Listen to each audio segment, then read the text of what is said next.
If you want to create a voice recording on Google Pixel 9a, then we can use the recorder app that we can find, for example, in the app drawer. It is pre-installed on this phone, so you should be able to find it. Once you open it, tap on this red button over here in order to start recording. Over here we have the option to switch between the audio and the transcript. So if you wish to, for example, see what is being said out loud during the voice recording, then of course over here we have the transcript. You can also find speaker labels, so I mean the phone can detect different speakers, so if two or more people are talking, then they should be separated over here.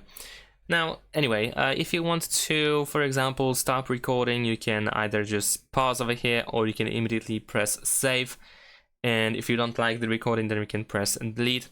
Besides that, we can also add the title over here at the top and add keywords to the title as well, and as well the location. So let's press save in order to save the audio file, and that's pretty much it. Now over here you should be able to find all your recordings, so you can tap on them in order to, for example, play them anytime.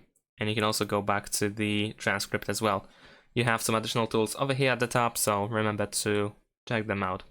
Thanks for watching, leave a like and subscribe to my channel, and see you in my next videos. Bye!